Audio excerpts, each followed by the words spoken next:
Hernández. No. ¿No? Okay, whenever you're ready. Ok. Bueno, Adelaida, es una alegría y un contento que estés aquí, de verdad, en la cuarta conferencia de escritoras del Caribe hispano. Y en esta serie de entrevistas, lo que quisiéramos primero que leas algo de tu obra y que especialmente del libro que ganó el premio, y esto lo estoy diciendo para todo el mundo, el libro que ganó el premio de cuentos de la UNEAC en el año 1998. Adelaida, nosotros tenemos el privilegio de que es la primera vez que viene profesionalmente a Estados Unidos y viene con nosotros. Es médico. Nos puedes hablar un poquito del otro libro, naturalmente, tu experiencia, ¿verdad? Cómo ha estado relacionada tu experiencia profesional como en la medicina con el libro. Y bueno, ganó el premio, además de médico, ha estado en varios países, estuvo en un trabajo que es en Zambia, ¿no estuviste tú?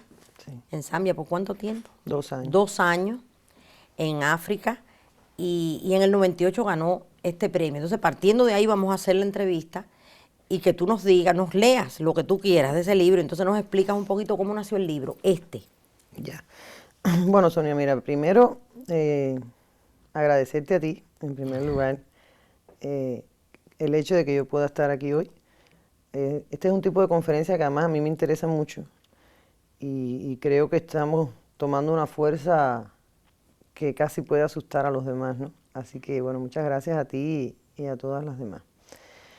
Bueno, con respecto a este libro sí obtuvo el premio en el 98, es mi segundo volumen de cuentos. El primero es Dolly y otros cuentos africanos, que yo escribí justo cuando regresé de mi trabajo voluntario en África. Aunque es un libro de ficción también, pero bueno, recrea las historias que yo viví como médico allá. Ese fue mi primer libro, que salió editado inicialmente por Los Pinos Nuevos, y después entonces, bueno, fue traducido al inglés y republicado en Canadá. Y este segundo volumen, que se llama Ovida, ya no tiene nada que ver con el tema de África, sino son temas que aunque yo no me lo propuse, y como tú bien sabes y nos has comentado, depende mucho de nuestro entorno, ¿verdad? Pues es la vida de la mujer, todas las facetas de la vida de una mujer, fundamentalmente en la Cuba actual. O sea, está lo mismo la amante, la adúltera, la madre, la mujer que ha perdido a sus amigos porque han ido emigrando. O sea, es un gran abanico de los sucesos de la mujer cubana en la actualidad. Bueno, yo pienso que como algo así representativo, pudiera yo leer dos cuentos, uno que es muy, muy, muy breve, alrededor de una cuartilla, y otro entonces un poquitico más. Adelaida, Sí, antes de perdón. que continúes este libro, porque tuvimos anteriormente una entrevista con Nancy Morejón. Sí. Entonces estuvimos hablando de Benny Moré. Sí, es cierto. Déjame ¿Verdad? De hablarte algo. ese canon Sí. que representa a él y que el libro se llama O Vida. Sí, eso es con toda intención. Claro. O sea, con toda intención y con todas las dobles intenciones, Claro. ¿no? El título del libro es un homenaje, por supuesto, a uno de los boleros más difundidos y yo creo que mejor logrados que cantaba el Benny, que era así, O Vida. Y fíjate, fue muy curioso, Sonia, porque cuando yo busqué, yo siempre pensé que Benny era el que había escrito el bolero. Y entonces cuando busco en los libros de música, pues no, dice, es un libro, perdón, es un texto, el texto de la canción de Yáñez y Gómez. Y entonces yo dije, no, pero ¿quién es Yáñez y Gómez? Nadie se acuerda de eso, pero Benny sí, ¿no? Entonces yo pongo el exergo de ese cuento, o sea, del cuento que le da título al libro, O Vida, y pongo algunas frases de ese bolero. Y abajo pongo Yáñez y Gómez, porque tengo que respetar la autoría, Claro. entre paréntesis, creación del Benny, porque realmente el Benny es un músico entrañable, Sí, entrañable sí, para sí. todos los cubanos. Fíjate, cuando yo me fui a África, claro, siempre me llevé a Silvio, a Pablito, ¿no? Pero no me podía faltar el Benny. Era como Seguro. estarme llevando la bandera cubana, una cosa Sí. para quedarme como asida, ¿no?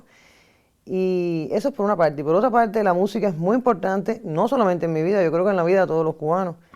La música Exacto. forma parte Exacto. íntima de todos nosotros. Y bueno, las mujeres que además de las labores extradomiciliarias que hacemos, pues siempre en la casa uno pone música, ¿no es cierto? Y entonces uno cocina con música y lava con música y duerme a los niños con música. Claro. Y además, como yo siempre quise que mis hijos fueran fuertemente cubanos, pues también los ponía a dormir escuchando al Beni. Y entonces ese cuento Oída, que es precisamente una madre que tiene hijos, que está así como un poco abrumada, pues le da título al libro y estoy muy feliz, la verdad. Nunca se me hubiera ocurrido cambiarle el título, ¿no? Porque es muy cubano y además le rindo homenaje a ese gran título músico. excelente. Y además porque aunque el tema de la canción como tal es una canción de amor, pero yo pienso que si a una mujer le dijeran en 2 palabras, resúmeme tu vida, la mujer tendría que decir vida, porque son sí. tantas cosas que sería como demasiado, Sí, ¿no? sí. Sí, es cierto, lo había olvidado y es importantísimo. Bueno, como decía, es muy, muy pequeño. Es un cuento que a mí me gustó, sobre todo en el momento en que lo hice, porque es una mujer que tiene una relación de adulterio, pero es un adulterio por ambas partes, o sea, los dos son adúlteros.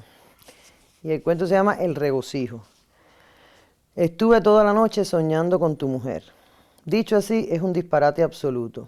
Un sueño no dura más que un instante, una minúscula fracción de tiempo antes de volver a esta otra forma de vida en que estamos casi siempre y que pudiéramos llamar de no sueño, que tiene el pavoroso inconveniente de durar mucho, muchísimo, sin que podamos espantarlo.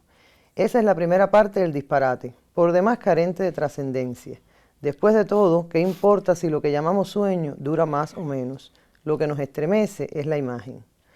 La otra parte del absurdo es que no es tu mujer, aunque yo insista en llamarla como hacen todos, tú incluido. Yo soy tu mujer, al margen de todo rechazo de posesión, de cualquier tentativa de lucha. También soy la mujer de él, como antes fui la del otro. Yo siempre he sido de alguien, y llegado el caso, soy también la mujer de mis hijos y la de mi padre, y soy la mujer que fue mi madre, y la que quiso ser mi abuela, y las que querrán ser las mujeres de mis hijos. Soy mis tías, soy mis hermanas, mis sobrinas. Soy la mujer, y no te imaginas el regocijo. Es la inmensa ventaja que te llevo, y no tiene sentido que compadezcas mi dualidad. No soy yo quien se consume en los sueños, sino tú. Yo no entendí lo que ella quería. Ustedes estaban juntos, pero yo sabía que no. Fíjate que ni me molestó. Fue como si nos estuviéramos mirando a través de un cristal. Ella sonriendo, feliz a plenitud. Tú serio, muy serio, espantado de que las dos estuviéramos tan cerca. Yo debo haber sonreído también, porque la alegría de ella era compartida. Me desperté sin entender, y eso me desconcierta. Yo puedo tolerarlo todo. Puedo encontrar la calma que antes me faltaba. Puedo pasar de un momento al otro. Puedo incluso esperar por los dos, tenerlos a los dos, no tener a ninguno, ver cómo le tomas la mano a ella, oírlo a él decir otro nombre que nunca ha sido el mío. Pero siempre tengo que entender, tengo que saber, tengo que ser la que perdona. Es mi única exigencia. Supongo que es la de ella también, el requisito que imponen las otras. Yo también soy la otra. Yo soy al mismo tiempo la y la otra, de él y de ti y de casi todo el mundo. Es que es el único modo de ser de mí y no te imaginas el regocijo. Y este otro cuento, que ya es bien distinto, yo quise rendirle una especie de consuelo o de ánimo a todas esas mujeres que de una forma o de otra han sido maltratadas por un hombre. Y no me refiero solo al maltrato físico, hay un maltrato espiritual, digamos, de dominio, de la manera que tienen muchas personas de disminuirte tu autoestima. Y yo creo que esa es otra gran batalla que tenemos delante. Claro, exacto. Y es un cuento donde yo trato de expresar las consecuencias que puede tener eso, en este caso en la protagonista de mi cuento, que también es una mujer. Déjame aclarar algo, porque ¿qué pasa? Que como lo tengo que leer, pues claro, el oyente no sabe cuándo cambia la letra, que esa es una de las ventajas que tiene el lector, que si cambia la letra te das cuenta que está cambiando el contexto. Esta mujer que ha sido maltratada, sobre todo psíquicamente, por un hombre, quiere terminar con él. Y entonces pretende escribirle una carta donde le explique por qué ella se va a separar de él. El cuento se llama Boomerang. Me gustan los papeles nibios, lisos, que provoquen deseos de acariciarlos. Se entretuvo en tocar la hoja durante largo rato, dilatando el momento de empezar a escribir, sabiendo que nada superaría la extraña lujuria del horizonte de una página virgen. Una impecable hoja de papel merece respeto. No estoy segura de estar a la altura, de lograr el alcance que haga perdonar el brusco rompimiento de la paz de esta blancura. Sin embargo, tenía demasiadas ideas acumuladas como para permitirse el lujo de dejarlas flotando. Sabía que mientras estuvieran en revoloteo era como si no existieran, y tenían que ser escritas y no dichas, porque era el único modo de estar segura de haberles permitido vivir. Debía escribir de inicio aquellas palabras que facilitaran el entendimiento de lo que vendría después. Palabras que fueran tenues, que se ordenaran formando oraciones carentes de emoción. Aún mentalmente organizó las primeras. Me acerqué a ti en la glorieta del parque, no porque me gustara tu figura de gladiador, ni porque escucharas el bolero de Ravel, sino porque sospeché que estabas fumando marihuana. Yo debí imaginar que al no sentir la euforia que prometías, podría terminar sin sentir absolutamente nada, pero no fue así. Quiero contarte lo que te debo. No encuentro otra forma de mostrarte lo agradecida que soy, como tú querías. El bolero desapareció en cuanto supiste que yo lo disfrutaba y no volviste a la marihuana después de la única noche en que mis carcajadas por poco nos delatan, la noche en que al fin todo me resultaba ajeno. Me viste entumecida por las tantas horas en igual posición fetal, me llevaste al mar y me dejaste caer entre las rocas. Me explicaste que era un remedio eficaz y yo, violácea del frío y de los rasguños, te creí. Me llevabas desde ese día a bucear, fascinado por el silencio aterrador del agua. Me encantaba cuando te escondías entre los arrecifes y de pronto me asustabas con un abanico de mar, haciéndome creer que era la aleta de un tiburón. Tú decías que así se endurece el alma. Y era verdad. Una tarde frotaste mis piernas contra unos corales rojos para demostrarme que la sangre era del mismo tono, y luego cubriste mis heridas con la áspera arena del fondo, diciéndome que allí el yodo era más curativo, y yo te creí. No me gustó tanto lo de la cueva, pero igual me emocionó. La encontramos por casualidad, dijiste, y el agua casi nos congela. Nos metimos dentro y estaba tan oscuro que apenas veíamos las paredes. Las íbamos esquivando en la medida en que nos arañaban aristas filosas y por señas te pedí regresar. Tu giro fue tan brusco que la turbulencia de agua me cegó aún más y yo perdí el rumbo. Te busqué a tientas sin saber si ya empezaba a salir o si seguía entrando en la cueva y no te encontré. Pasé tanto tiempo buscándote que casi se acaba el oxígeno y no sé cuándo, desfallecida, hallé la salida y fui hasta la superficie. Tú estabas en la orilla, sin traje de buceo, y me esperabas sonriendo. Dijiste que había sido una prueba de voluntad y fortaleza y que te sentías orgulloso de que yo las hubiera vencido.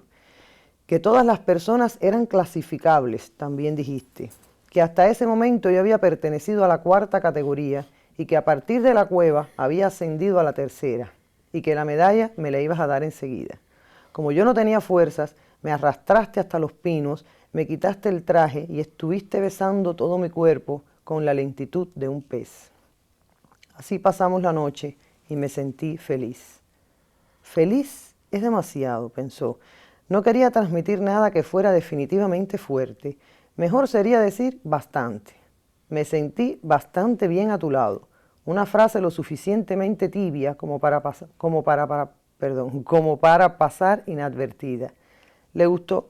Y una vez vencida la primera parte de la coherencia a la que aspiraba, imaginó qué le escribiría a continuación. Te agradezco la forma y el recurso que empleaste para demostrar mis imperfecciones. Una vez que me hiciste dura y con la voluntad que considerabas imprescindible, me enseñaste que solo a través del conocimiento de los defectos se puede alcanzar madurez en la conducta y lograste que yo no me avergonzara. No sabes cuánto te lo agradezco. Espaguetis al dente quiere decir al dente y no esta pasta amorfa que acabas de hacer, me dijiste en aquel almuerzo mientras esparcías cada uno de los espaguetis sobre mi cabeza. Fíjate bien, decías, la textura perfecta es la que se logra al partir uno de tus cabellos. Es así como se sabe cuándo sacarlos del agua hirviendo. Te he derramado esta pasta porque sólo así serás capaz de aprender y recordar cómo los italianos logran los espaguetis al dente, tal como yo te los pedí. Y si lloras de esa manera es porque no logras concentración en lo que te digo. Luego me llevaste a la ducha, me bañaste y perfumaste mi pelo con agua de violetas. Yo no te conté que me ardía el cráneo, porque el descubrimiento de lo correcto en cuanto a lo que acababas de enseñarme fue superior a esa molestia que tú considerarías banal. Así aprendí a no saludar a nadie por los caminos, porque eso sería demandar afecto, y la debilidad de los humanos, decías, debe ser siempre encubierta. La teoría de la coraza necesaria, yo no llegué a comprenderla del todo, pero aún así te debo la tranquilidad que ahora tengo. Nadie puede saber qué sientes, me explicabas, y para eso te ayudan las dos convicciones que integran la fortaleza. La primera es la filosofía de la resignación. Nunca implores, no dejes saber lo que sientes, ni siquiera para ti misma. Confórmate con aquello que los demás sean capaces de darte. La otra convicción a la que debes llegar es a la superioridad de tu ser. Me hiciste saber en detalle cuán lejos estaba yo de haberme acercado a dicha superioridad, pero que a tu lado, si prestaba la debida atención, quizás con el tiempo lo lograra. La grandeza está dada por la magnitud del egoísmo, recordar que los modestos tienen razón y que los genios, en apariencia abominables en su egolatría y simplemente superiores en realidad, debían ser premisas constantes, dijiste, y yo te creí. Había llegado a un punto sin retorno en su afán de comunicarse con él, y a pesar del terreno avanzado, ella se sentía insatisfecha. Seguía sin estar segura de haber escogido las mejores palabras para sus ideas. No le importaba lo que él creyera, el juicio que él emitiría ya lo sospechaba, y precisamente por esa indiferencia se sentía en la necesidad de continuar.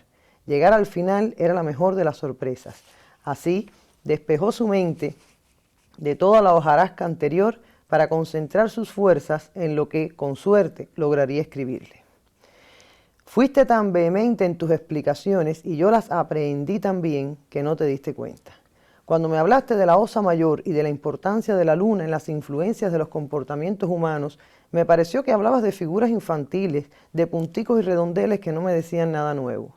A través del dominio de tus hemisferios cerebrales, eras capaz, decías, de regular la secreción de tu páncreas, del avance de catecolaminas por la sangre según las órdenes que dabas a tu antojo hacia tus glándulas suprarrenales. Para demostrármelo, un día cerraste los ojos y la piel de tus brazos empezó a transpirar un líquido frío, viscoso, y lejos de admirarte, me pareciste de una repugnancia cadavérica. Me separé instintivamente, no con susto, sino sintiendo pena por tu cuerpo. Consideré que resultaba penoso malgastar energías en sudar con tantas cosas grandiosas a las que dedicarse, y no te diste cuenta. Hacer el amor era un acto que ni ese nombre tenía entre nosotros. Lograste convencerme de la vulgaridad de sentir placer en el momento en que los fluidos se mezclan. Así como nadie grita al orinar ni gime cuando expulsa un vómito, carecía de sentido dejar escapar un chillido en el instante de una mera necesidad que pertenece a la fisiología. Como formaba parte de tus convicciones, que ya eran mías, dejé de permitir que me besaras. Consideré que resultaba vergonzosa esa muestra de afecto, incongruente con tu filosofía, y no te diste cuenta. Por esa época empecé a dedicarme a los objetos que me rodeaban, y tú nunca lo supiste. Amar a una silla, por ejemplo, cumplía con nuestras exigencias vitales. Desarrolla el sentido del tacto, nos enseña que la lisura existe. Al mismo tiempo, una silla es durísima y tiene el olor de su materia, y cuando la muerdes, compruebas que los sabores varían no solo de una silla a otra, sino que en una misma hay diferentes sabores y pueden cambiar hasta los colores, y ella nunca se enterará, ni sufrirás la humillación de que sepa lo que tú estás sintiendo. Un mar Pacífico, digamos, puede ser rojo como aquellos corales, pero también puede ser pálido como tu piel, y cuando vas separando los pétalos, los vas tocando y sientes una suavidad única. La suavidad de un mar Pacífico puede ser orgásmica. Cuando terminas de deshojarlo, allá en el fondo existe un minúsculo trocito ligeramente resbaloso por fuera y pétreo por dentro, que en la lengua resulta más dulce que un cundeamor y también más dulce que los pistilos de las picualas. Todo eso lo sé, y ni esas flores, ni los jazmines, sabrán nunca lo que les hago cuando los froto por mi cuerpo allí donde tú nunca tocaste, en los pliegues de los codos, en las corvas de las rodillas, en el dorso de mis manos y por los talones, yo me froto jazmines. Y a las almohadas las muerdo sin que griten y meto mi nariz en las polveras. Me encanta el estornudo y contemplar cómo cae, inocente de mi morbo, cada pedacito de polvo. Y nadie lo sabe, ni siquiera tú. Le parecieron adecuadas las últimas frases y suficientes las confesiones. Su generosidad le hizo sonreír. Se estaba desnudando el alma para él, agradecida eternamente. Entonces lo dispuso todo para comenzar, pero quedó súbitamente embelesada. Es que le gustaban tanto los papeles nibios, lisos, que le provocaban incontrolables deseos de acariciarlos. Muy bien. Bueno, Muy son bien. dos cuentos como polares, ¿no? De diferentes temas. Bueno, polares, pero yo encuentro una más la polaridad, yo encuentro que está más en la literatura, en la manera de expresarlo, que en lo que realmente Claro, el cuento representa, porque realmente el cuento, semánticamente tienen algo, hay una relación muy Sí, grande, sí. que es la, digamos, la mujer, la opresión de cualquier manera. Lo mismo la mujer, que soy todo, soy madre, soy esposa, y yo me lo... Además, en los dos, de una manera y de la otra, mucho más obvio de otra forma, hay una gran ironía. claro, Claro, sobre todo claro, está muy porque bien, porque todo está a un punto la hipérbole en cada ejemplo, claro, pero muy bien, muy bien, muy bien, Laida, esa mujer, irónicamente, o sea, donde no hay protesta todavía de rompimiento directo. claro, porque ella, yo pienso que, tú sabes que los cuentos, uno no gobierna los cuentos lo Ujú, gobiernan a ujú. uno, ¿no? Yo creo que ella termina más enloquecida que él, o sea, ella supera, la superioridad de ella está dada en que ella aprehende, o sea, ella asume esas teorías ridículas y extrañas y lunáticas de él, ¿no? Abusivas, Y finalmente, abusivas por abusivas. completo. Y entonces ella como que supera, ¿no? Ella es tan maltratada que ella supera, no solamente lo incorpora, sino que lo supera. Entonces ella termina enamorada de los objetos, porque el ser humano la ha dañado tanto Claro, que ella tiene que claro. amar a la naturaleza, a las sillas, a los objetos que la rodean. Es el escape que ella encuentra, ella no se revela contra él, ella lo supera. Claro, es un cuento terrible, Es terrible, finalmente, sí. claro, es terrible lo que está pasando, porque Es terrible, además ella pierde juicio, lo fíjate. más terrible es que no hay salida. No, La salida de ella es, bueno, la insanidad, qué clase es una qué- enajenación, lo una más que ella enajenación, logra. exacto, y además una realidad tristemente todavía para tantas y tantas mujeres, ¿verdad? Desgraciadamente sí. Yo quisiera saber el primer libro, cómo comienza, porque tú empiezas como con tu vocación primera, por decirlo así, es médico. Esa es una pregunta interesante, ¿no? Porque Claro, hasta yo misma me la hago, ¿no? claro.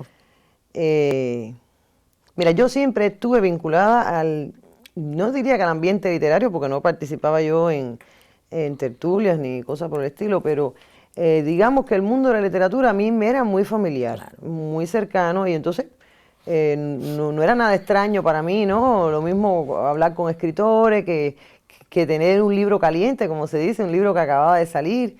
Yo ni siquiera lo consideraba un privilegio, ese era el medio en que yo estaba, ¿no? Sin embargo, de niña jamás pensé, para mí, a pesar de que era un ambiente tan familiar, yo aprendí siempre a respetar a cualquier hacedor de cualquier manifestación artística. O sea, eso en mi casa siempre se respiraba y se respira ese ambiente de respeto. Por ejemplo, mira, te voy a poner un ejemplo de lo que estoy tratando de expresar. Yo me acuerdo cuando yo era niña, la primera vez que mi papá me explicó la injusticia de algunas de las fábulas que se le enseña a los niños, ¿no? Y yo como que me rebelé, pero bueno, pero ¿cómo así? Si las fábulas son enseñanzas, qué sé yo. Me dice, sí, ¿y cómo es la fábula de la hormiga y la cigarra? Y yo no entendía qué me quería decir. Bueno, la hormiga está durante todo el verano recolectando granitos y cositas, qué sé yo, para cuando llegue el invierno tenerlo acumulado y no pasar hambre. Y la cigarra es una vaga, porque la cigarra lo que hace es tocar el violín. Ella no trabaja y cuando ella llegue el invierno ella no tiene que comer. O sea que desde las fábulas de infantiles, se ve una subvaloración del trabajo del artista. Y esas cosas no sucedían en mi casa, cualquier manifestación, ya te digo, cualquier hacedor, por decirlo de alguna manera, de una manifestación es como si fueran dotados de algo especial, que tienen ese gift, digamos, ¿no? Tienen esa cualidad, ¿no? Y entonces, por eso es que te explico, me era muy familiar, pero jamás yo atreverme a intentar algo de esto. Para mí todas esas personas eran como sagradas, ¿no? No sé, no estaban a mi alcance. Y no sé cómo, Sonia, no sé cómo, porque en mi familia nadie es médico, ni estomatólogo, ni nada, no sé cómo. Yo creo que era porque a mí yo tenía una empatía muy grande con la pediatra que iba a la casa a vernos a mi hermana y a mí, supongo que sea así. El caso es que yo decidí hacerme médico y curiosamente mi hermana es psicóloga clínica, o sea que las dos cogimos ramas de la ciencia. Y siempre fui una lectora voraz, pero jamás atreverme a escribir nada. Lo que sí, en mi familia hay mucha costumbre, mucha tradición, y tú lo sabes, pobrecita de ti, porque me estás sufriendo en tu casa, de cartearnos constantemente. Eso es como el sello de nuestra familia, más que los apellidos. Y entonces sí, teníamos mucha destreza haciendo cartas de cualquier lugar, pero incluso si nos separábamos 3 días, igual nos hacíamos cartas. Es una especie de afán de estar siempre cerca. Y eso fue las primeras cosas que yo empecé a hacer. Yo estuve becada 6 años, o sea, secundario y preuniversitario, y 2 veces por semana mis padres me mandaban cartas, fíjate qué cosa, y todos los sábados nos veíamos. Sin embargo, martes y jueves llegaban cartas, y martes y jueves yo sabía que tenía que mandar cartas. Y entonces eso, figúrate tú, 7 años escribiendo 2 veces a la semana, cartas y cartas y cartas. Luego me di cuenta que me gustaba leer novelas epistolares, es un género muy cercano, me gusta mucho, me sigue gustando mucho ese género. Y luego entonces me ofrezco voluntariamente a trabajar en África. Y recuerdo que el último día ya que me iba, mi papá me fue a despedir al aeropuerto y de pronto me entró un pánico, porque no me da vergüenza decirlo, un pánico así terrible, porque es como que de pronto tú te pellizcas y tú dices, ¿y quién me mandó a mí a meterme en esto, no? O sea, era muy bonita, muy romántico la idea de ayudar a África, en fin, es muy bonito, y además otros miembros de mi familia habían ido a África y yo también quería ir, y bueno... pero ya te digo, cuando el último día, digo, y entonces, además, la obsesión que me entró así de pronto fue, bueno, y si una madrugada, porque uno es así de loco, ¿verdad? Y esas cosas pueden pasar, y si una madrugada yo me despierto así, con unos deseos irrefrenables de estar en Cuba, ¿qué yo me hago? Porque no es lo mismo estar a 3 horas de viaje que estar a esa distancia, ¿no? Y entonces me acerqué a mi papá, que ya estaba con el lío en las maletas, ya era para despedirnos. Y digo, ay, papá, yo estoy muy preocupada. ¿Y por qué? ¿Y por qué? ¿Qué yo hago? Si, bueno, le digo a mi preocupación. Fíjate tú qué bobería, era de madrugada. Sí. Y si de madrugada me despierto y tengo ganas de ver las palmas, ver el mar y verlo a ustedes, ¿qué yo me hago? Y mi papá, con una tranquilidad espartana, me dijo, te pones a escribir. Y dije, ¿cómo que a escribir? Sí, ponte a escribir. Nunca tengas una mano sobre otra. Escribe, escribe, escribe. Entonces eso me entró una calma así. Fue como un día de pan espiritual. Me fui y desde el primer día que puse un pie hasta el último día estuve escribiendo, pero nunca en mi vida he vuelto a escribir así. Pero de despertarme de madrugada, de verdad, y cartas, y cartas, y cartas. O sea, empecé a describir todo lo que yo veía, qué sé yo, y ya después tenía que inventar, pero... Entonces establecí, un poco en la mujer esta de Boomerang, establecí una relación casi morbosa con los papeles y las plumas. Es una cosa visceral, ¿no? Y los olí, los tocaba y tenía que ser esta pluma. Eso se convirtió en algo muy importante para mí. Y empecé a escribir. Cuando yo regreso a los 2 años, mis padres me dicen, mira, todo lo que tú nos has escrito está ahí. Cuando yo no daba crédito, eran cajas y cajas de todo lo que yo había hecho en 24 meses. Y digo, ¿por qué ustedes guardaron todo eso? Y ellos me dijeron, porque eso es una novela. Y dije, no, hombre, no, que va a ser una novela eso. Bueno, y así las cosas, ya yo regreso, nace mi primer hijo, y entonces escucho un programa por radio que estaban anunciando, ¿no? Un concurso de cuentos, qué sé yo. Y entonces todo el mundo, ay, mira, porque tú no haces un cuento y te presentas. Y digo yo, pero si yo no sé escribir cuentos, si yo lo único que sé hacer es escribir cartas. Bueno, ¿y por qué no haces una carta? O sea, fue la primera vez que yo tomé eso con seriedad. Y entonces le hago una carta a una persona y que eso le da título al libro. Yo había conocido una enfermera muy particular con la que yo establecí muy buenas relaciones, era mi enfermera ya, y ella se llamaba Esther Lufungulu, pero yo le decía Dolly porque parecía una muñeca. Y entonces yo le dije, mira, yo no puedo pronunciar Lufungulu porque mi lengua no me da para eso, ¿no? Yo te voy a decir Dolly. Y éramos muy, muy, muy amigas. Esto es real, esto que estoy diciendo ahora es real.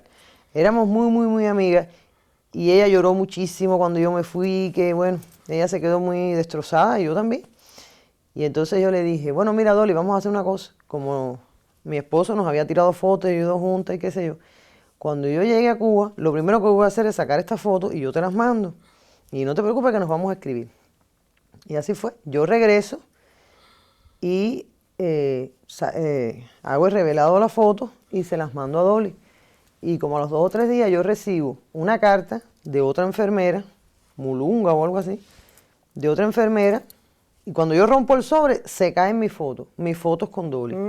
Y yo digo, ay, pero qué locura, que hacen esta foto aquí otra vez, ¿no? Y era esta compañera de cuarto de Lufungulu, que me explicaba que a la semana de haberme ido yo, ella se había suicidado. Eso me conmovió de una manera terrible. O sea, ella no se suicidó porque yo me fuera, lógicamente, sino porque Zambia es un lugar todavía con determinadas características tribales y, bueno, tienen su modo de vida, ¿no? Y el padre de ella le había escogido un marido y ella no quería. Y ya ella además era una enfermera, ya tenía determinado nivel, ella se dio cuenta de lo que ella se iba a enfrentar si se casaba con ese hombre a quien ella no deseaba. Qué terrible. Y eso me conmovió mucho. Entonces lo que me senté, como lo que yo siempre había hecho eran cartas, pues yo le escribí una carta a Dolly sin saber, o sea, como que Dolly está en el cielo, ¿no? Esas personas que uno quiere mucho y uno sabe que nunca se van a desaparecer. Y entonces, perdón, yo le escribo una carta a Dolly contándole todo, las fotos, qué lindas están, en fin, trato de reconciliarme con la idea de que ya yo más nunca le iba a poder, No la vas a ver. poderla ver, ¿no? Nacimiento. Tú sabes, Adelaida, en Cuba por muchos años se ha dicho, vamos a continuar de alguna manera, aunque ha cambiado muchísimo, que las escritoras, las mujeres, se destacan en la poesía, pero no en la narración. Por muchos años incluso, tú sabes, en el ensayo de Luisa Campuzano, de aquel de carencia, de ponencia para una carencia, ponencia de una carencia, Sí. decía ella sobre la carencia de narrativa y decía incluso que en 23 años la crítica literaria nunca se ocupó del trabajo literario de las mujeres. Hoy en día es muy diferente, porque tú ganaste el premio de cuento, los premios David han ido a varias mujeres en los últimos años, a Ana Lidia Vega, a Milene Fernández, Nancy Alonso tuvo una mención en el David hace unos años, o sea, ha sido, Ana Lucía Portela ganó el premio de novela de la UNEAC. Ha habido un mini boom de la literatura de narrativa de las mujeres. ¿Cómo tú ves eso? ¿Cómo tú lo ves, el cambio? En mi opinión, yo descubrí, y lo digo porque, que muchas mujeres escribían pero no eran publicadas, narrativas. Yo en un momento determinado empecé a hacer una investigación, vi que había mucha literatura escrita y una situación muy peculiar con la literatura, con la narrativa de las mujeres, que incluso ganaban premios en el pasado. Un ejemplo es Ana Luz García Calzada, en 1984, que gana 3 premios y se le publica te gana un premio de cuentos, un premio de literatura infantil, un premio de poesía. Se le publica una plaqueta con una selección mínima de los cuentos 5 años después. Hoy en día, esta situación, ¿cómo ha cambiado? ¿Cómo tú podrías un poquito? Sí, bueno, yo estoy muy de acuerdo contigo, sobre todo en lo del mini boom, ¿no? Además de todos esos premios que tú has señalado, en los últimos años yo he sido jurado de muchos eventos, ¿no? Y podría añadirte incluso más cosas. Por ejemplo, el premio de la Gaceta jamás había sido ganado por una mujer. Y ahora, en el cierre del año 2000, que yo integré el jurado, por primera vez una mujer gana el premio de la Gaceta de Cuba. Pero además, por primera vez se convoca el concurso del cuento breve y lo gana una mujer. O sea, es innegable que las mujeres estamos a la vanguardia de la narrativa. Yo pienso que se mantiene el hecho de que haya pocas mujeres, pero fundamentalmente en la novela. Ahí sí. Siguen habiendo poetisas, hay muchas narradoras, pero narradoras dedicadas al cuento, y pocas novelistas, así como, bueno, Ana Lucía, Marilyn, que está terminando una novela, pero realmente no es lo más significativo, ¿no? Yo pienso que, paradójicamente, y es mi opinión, el llamado periodo especial de mi país contribuyó a este tipo de fenómeno, porque de pronto la mujer, y sociológicamente sería interesantísimo poderlo demostrar y hacer una investigación al respecto, en el en el periodo especial en tiempo de paz, que afortunadamente estamos superando ya, la mujer tomó un papel imprescindible. O sea, la mujer como ama de casa tenía que garantizar que las cosas funcionaran bien en el hogar en aquellas condiciones que llegaron a ser francamente precarias. Muchos hombres incluso perdieron los empleos y entonces era la mujer que tenía que alimentar la boca de sus hijos, de su marido. La mujer adquiere una importancia que ya se venía manifestando desde, bueno, en tantos años de revolución, pero con el periodo especial la mujer se hace imprescindible. O sea, la mujer tenía que inventar, como decimos francamente hablando, ¿no? Tenía que inventar la comida, pero además garantizar lo de la luz. Y los hombres de pronto como que se paralizaron, ¿no? Los hombres de pronto se paralizaron. ¿Y qué vamos a hacer sin comida? ¿Y qué vamos a hacer si no hay electricidad y si no hay gas para cocinar? Y como las mujeres sí tenemos que alimentar a ese niño pequeño que está ahí se hizo de todo. Y tú veías a la mujer, era vital. O sea, la mujer no solamente resolvía estas cosas, la mujer salía a la calle. Y lo mismo ponía un ladrillo, que se ponía a vender una croqueta. El problema era salir de la situación. Y claro, esa realidad que era tan golpeante, pues era necesario escribirla, porque la literatura es una forma de catarsis, no solamente porque uno siente la responsabilidad de que quede constancia de un momento histórico determinado, porque la literatura también es muy coyuntural. No sé, un cuento como antes del cumpleaños, de aquí a 10 años, habrá que empezar a explicar. En Cuba había una cosa que se llamaba apagón, en Cuba, ¿entiendes? Los cumpleaños eran difíciles. Todo es muy circunstancial. O sea, uno siente la responsabilidad cultural, social e histórico de dejar un testimonio. Pero es que además de eso la literatura es un gran catártico. La literatura es una manera de compensarte contigo mismo, toda la magia esa que tiene cualquier obra literaria, pero particularmente la narración, o sea, todo lo que sea la escritura que es tan solitario y tan individual, es un momento para ti misma donde tú dices, bueno, ¿y qué me está pasando y cómo voy a enfrentar esto? Y entonces ese momento coincide con este gran boom que efectivamente existe de las mujeres narradoras cubanas, y que más cada día es más grande, cada día se hace más manifiesto. Yo estoy de acuerdo contigo, Lady, pero antes del periodo especial, fíjate, lo que yo oigo, por lo que yo oigo de lo que tú me estás diciendo, antes del periodo especial de toda la vida, vamos a decir, porque esto no podemos decir que el principio de la revolución, de siempre, la mujer ha tenido esa carga al contrario, en un momento de sostener la familia, lo que te está diciendo los niños. En el periodo especial las condiciones se agudizan, los hombres tienen esta posición. Pero antes del periodo especial muchas mujeres, incluso hubo quien dejó de escribir, y escribía antes, por ejemplo Esther Díaz Llanillo, que se autocensuró ella misma, y ella lo ha dicho, una mujer que escribí cuando ella surge toda esta literatura, digamos, figúrate, de heroicidades, y de que todo era una manifestación de un movimiento tan grande, de una situación tan grandiosa que había que describir. Cuando ella quería escribir su cuento de una mujer que se divide como la llave y se está hablando una a otra, le parecía que no tenía sentido, no estaba ayudando a nadie, era lo que pensaba, por esa razón. Otra era los premios estos que se dieron, otro caso es Inés María Martiato, y no las premiaron.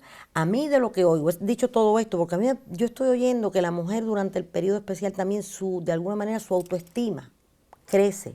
Sí, muchísimo. Eso, como para sentirse entonces todo lo contrario de cuando la heroicidad, esos primeros, toda esa época de la revolución, está ahí, que están escribiendo de bandidos y de defensas de la patria. Entonces la mujer va a escribir de sus niños, pero sin embargo ella se hace heroína en este periodo especial, donde entonces ya no hay esas grandes heroicidades, sino hace falta mantener la vida, o vida, hay que mantener la vida. Sí, pero y mira, coge fuerza, me parece a mí. Sí, pero mira, ahí hay varios fenómenos mezclados. Mira, en primer lugar, efectivamente, esa literatura que fue tan bien acogida y tan estimulada, era una literatura puramente masculina, porque eran los tiempos, desde la lucha de liberación hasta los bandidos del Escambray, la sierra, etcétera, etcétera.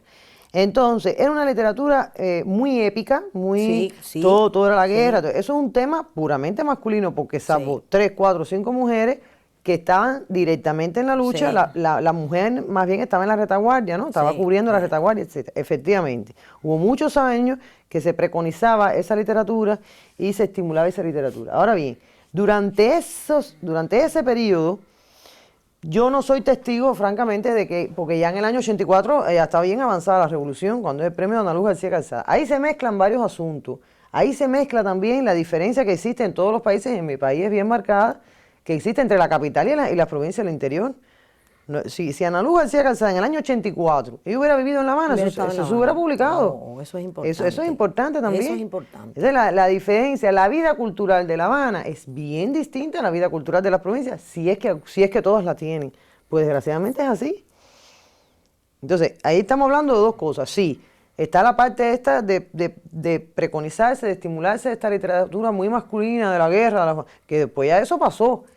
Es cierto también que muchas mujeres sufrieron discriminación a la hora de publicar, de ocupar cargos literarios. Eso es cierto. Esa es la generación que nos antecede a nosotros. Lo que pasa es que yo no te había hablado de ese tema porque ya desde mi generación para abajo, sería injusto decir que tuvimos que luchar porque se reconociera el papel de la mujer. No, eso no es verdad. De mi generación para abajo nosotros no hemos sufrido ningún tipo de discriminación. O sea, ya todo esto es referencia, todas las escritoras que nos anteceden. Y en el caso de Ana Luz, efectivamente, así mismo sucedió y estoy segura que si Ana Luz hubiera estado en La Habana se hubiera publicado. Porque no es que tuvieran cero, es que se priorizaban a la literatura masculina y en general a los escritores masculinos. Ahora, eso es una etapa absolutamente superada.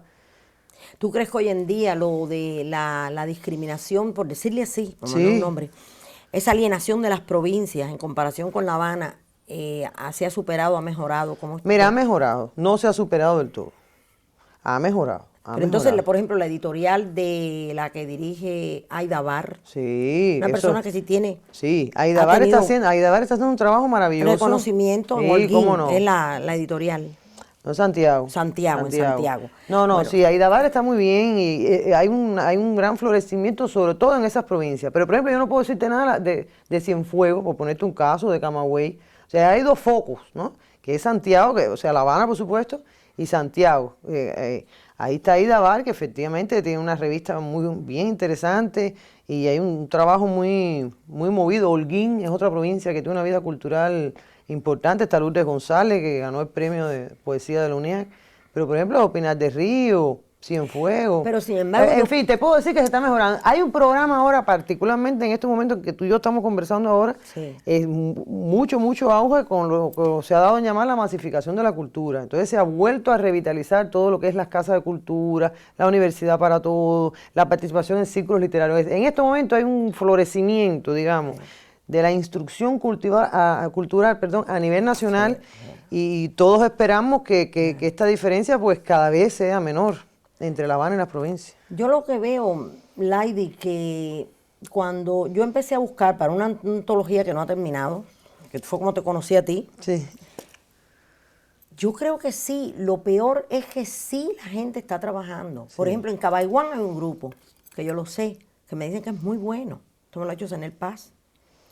Pero sin embargo hay un desconocimiento o sea, el trabajo está, son cubanas y están produciendo y los textos están, pero los asuntos que no se conocen. Cabaiguán yo sé que existe y en Pinar del Río a mí me han dicho que hay un grupo también, que el de Cabaiguán lo conozco directo o yo no conozco indirecto, el de Pinar del Río, pero también me han dicho. Yo lo que veo en esto que lo que está haciendo Aida Bar, pero que hacen falta más Ay, ¿cómo difusión diremos? y conocimiento. Sino conexión. Mira, en la conectar- unión está la fuerza, eso está clarísimo. el conectar esto de alguna manera hay que hacerlo porque me parece eso, a mí me parece preocupante todavía, fíjate, a estas alturas, mucho mejor, muy contenta de todo lo que ha pasado, que tú dices muy bueno. Y en La Habana incluso hay una serie de escritoras que muy buena porque yo he leído los textos, que tampoco, bueno, no mencioné el premio que fue del 97, Revolución y Cultura, del cuento de Jacqueline Herranz Brooks, de intromisión abrupta de esos dos personajes, que fue jurado Redoné, por cierto, y está ese, y hay una, por ejemplo, hay una escritora que es muy buena, es poeta, le dieron un premio ahora, que se llama Manelí Ferret, Sí, cómo no. se lo dieron, que por años esa mujer ha estado tratando de publicar, tiene cuentos muy buenos. O sea, hay. Por último, ¿qué importancia tú crees que tiene? Porque siempre nos vienen y nos dicen muy Sí. amablemente que vaya. Por ejemplo, esta conferencia, No, mira, para nosotros yo sé que tiene mucho, pero para ustedes, ¿cómo No, tú no. ves respecto a todas las escritoras, no solo cubanas, tú hablas de las cubanas, que son específicas, pero todas las caribeñas Claro. reunidas en esto? Mira, yo creo que tiene una importancia francamente capital. Porque figúrate tú, si dentro de mi propio país, es que a veces hasta tú conoces a más escritoras que yo mismo, si entre nosotras mismas no nos vamos a conocer, mira, francamente, yo creo Sí. que vamos a hacer bien poco. Sí. Primero, conocernos dentro de nuestros propios países. Después, el intercambio es muy enriquecedor. Enriquecedor, Es muy totalmente. enriquecedor, porque cada cual escribe de su contexto. Sí, Pero sí. entonces yo necesito comprender, entender qué está pasando en República Claro. Dominicana, cuál es la, digamos, la actualidad de Puerto Rico, qué pasa Claro. con las mexicanas, Claro. qué escriben las cubanas que están aquí, qué escribimos las cubanas que están Claro, allá. claro. Yo creo que todo intercambio se establece, y perdóname el término médico, pero es lo que se llama una retroalimentación, Claro, que siempre en este sí. caso es positiva. Y yo te enseño y tú me enseñas, y yo pienso que sí, que solamente puede lograrse a través de estas conferencias, porque hija, la vida, vida, es tan breve que Claro. no tenemos tiempo de cada uno ir a cada país para Claro. vivir esa realidad. Tiene que ser la Exactamente. literatura, eso es una de las Exactamente. bellísimas funciones de la literatura. Exactamente. ¿Entiendes? Porque como yo te decía, cuando yo me leí La Conjura de los Necios, me parecía que yo conocía a Nueva Orleans. Entonces, la literatura te permite Claro. compactar toda esa Claro que información, sí, y estamos hablando de mujeres y de mujeres que escriben y que tienen la vida tan complicada como las tenemos todas. Claro, exacto. Yo O sea creo.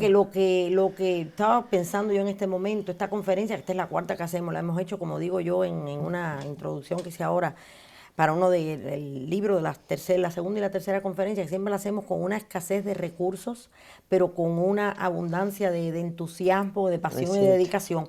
Pero yo creo que debemos promover que se den en distintos sitios.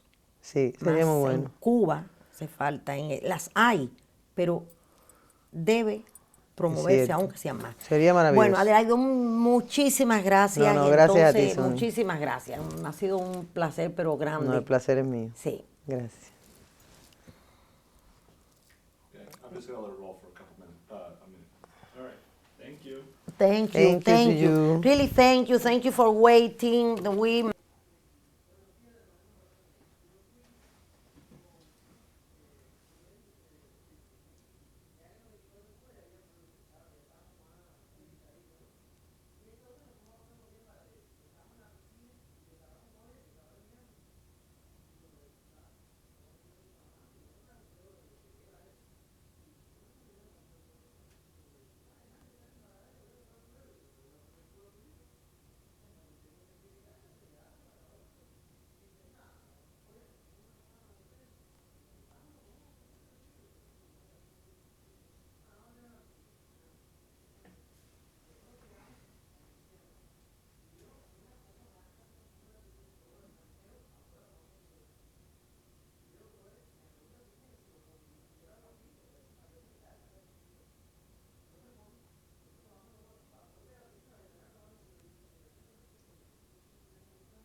Give like about 20 seconds of lead room here. Okay, anytime you're ready. Ok. Aquí estamos con Ángela Hernández Núñez, escritora dominicana, poeta, ensayista, organizadora de la comunidad, cuentista. Ha publicado toda una serie de libros muy destacados en la República Dominicana.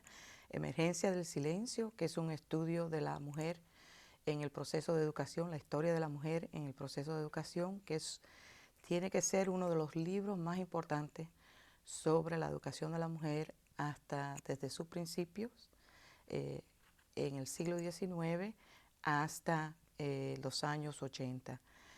Publicó Alótropos, una colección de cuentos de 1989, Masticar una rosa, otra colección de cuentos en el 93, Arca espejada, poesía del 94, Telar de rebeldía, colección de nuevo de poesía del 98, Piedra de sacrificio, una colección de cuentos que recibió el Premio Nacional en la República Dominicana en el año 1998.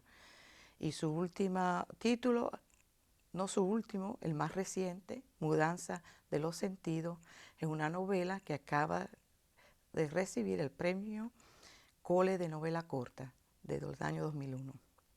Aparte de eso, quiero decir que yo conocí el trabajo de Ángela en una visita, no la conocía a ella, en una visita a la República Dominicana a principios de los años 80, donde encontré toda una serie de panfletos para educar a la mujer sobre el comportamiento de la mujer, sobre la educación sexual que ella y su esposo de entonces, José Sosa, publicaron.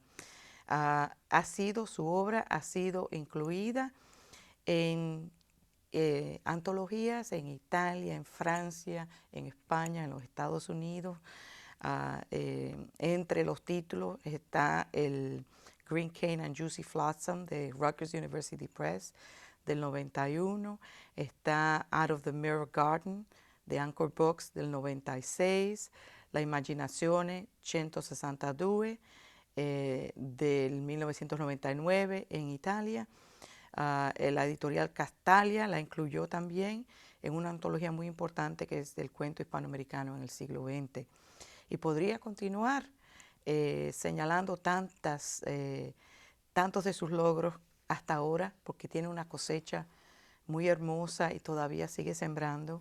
Esa parte, una amiga muy querida, pintora, madre de 4 hijos, una persona excelente y hermosa. Y ella nos va a leer ahora una selección de Piedra de sacrificio. Gracias. Una gota de sangre. El dedo recorrió la página de ocre poroso.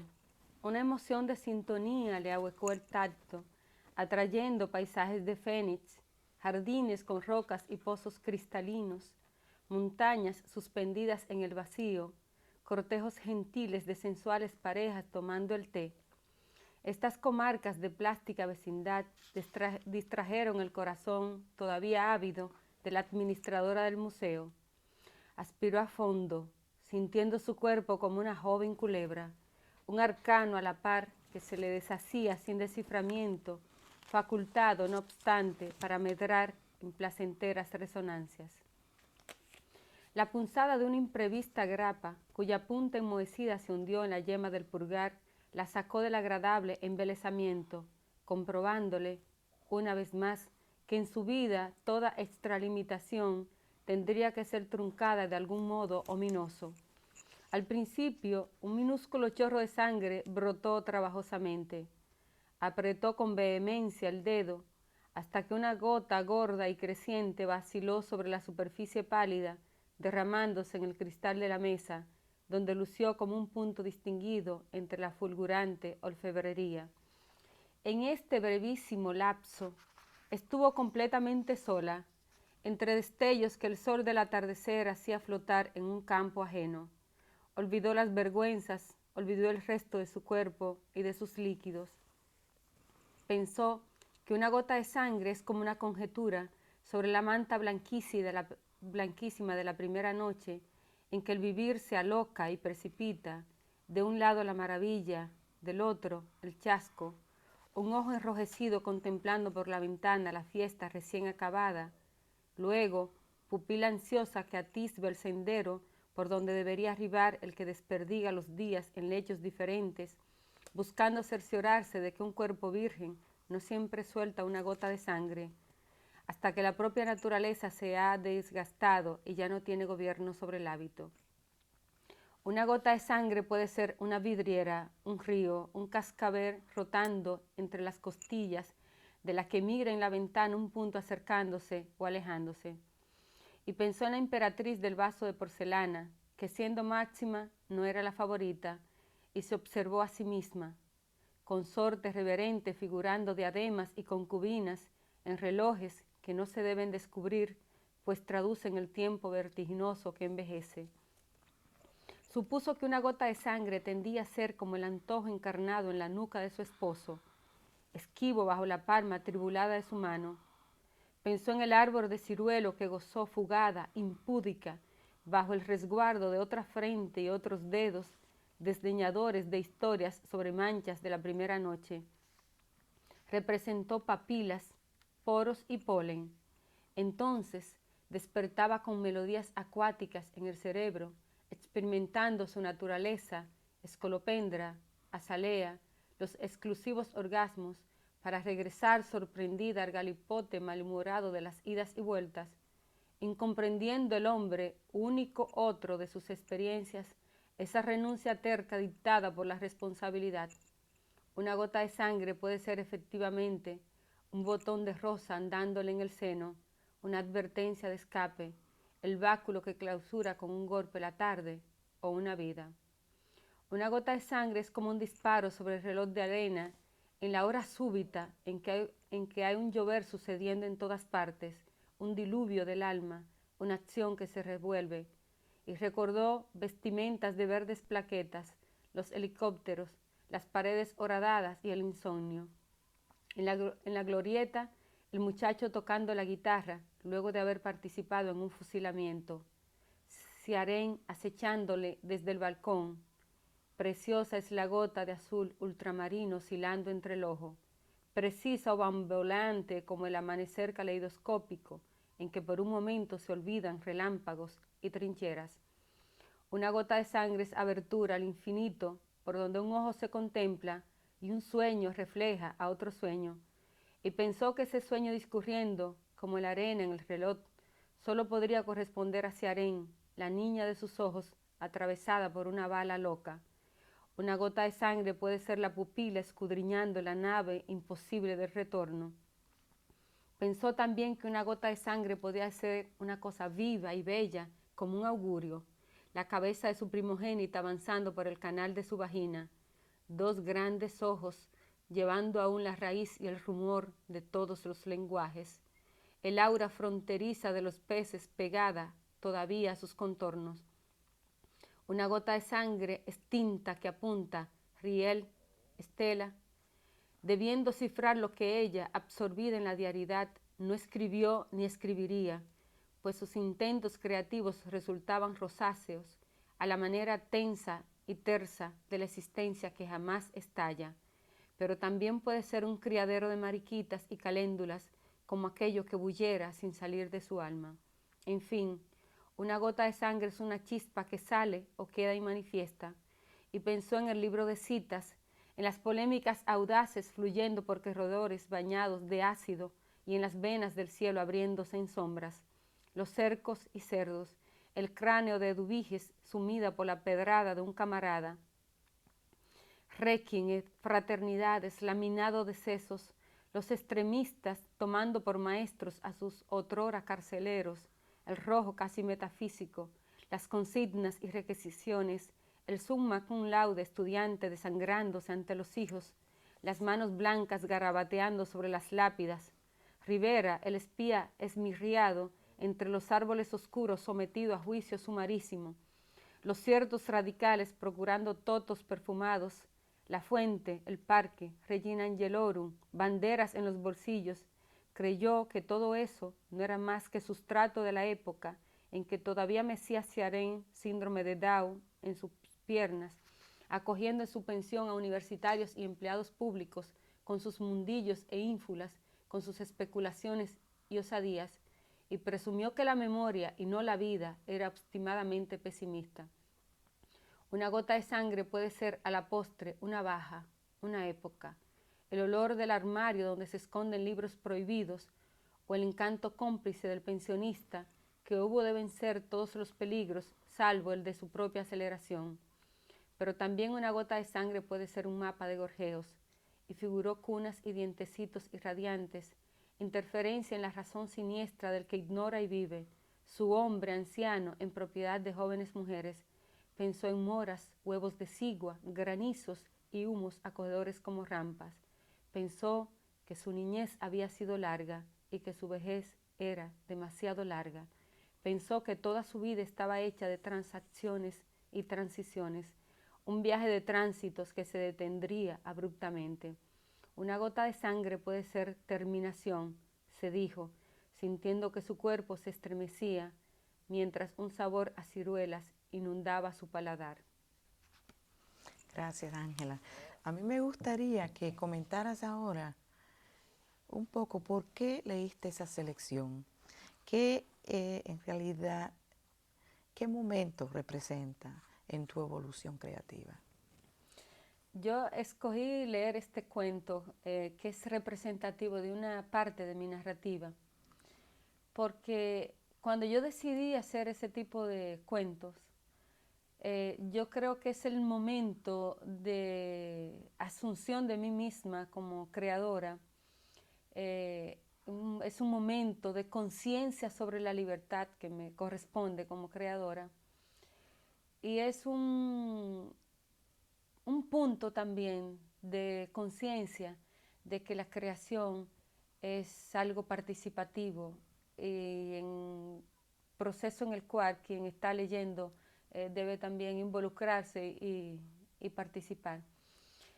Y digo que es un momento de conciencia de libertad, de mi libertad como creadora, que me parece que es lo que define a una creadora o a un creador, porque es el tipo de texto que yo encuentro muchas personas que me dicen que lo han tenido que leer varias veces, que le da cierta dificultad, o personas que al leerlo tienen una interpretación bastante diferente a la que yo pude tener al escribirlo. O sea, es el tipo de texto que abre un abanico de sugerencias y al mismo tiempo ese abanico de sugerencias es una puerta de participación de quien lee con su vida, con su subjetividad.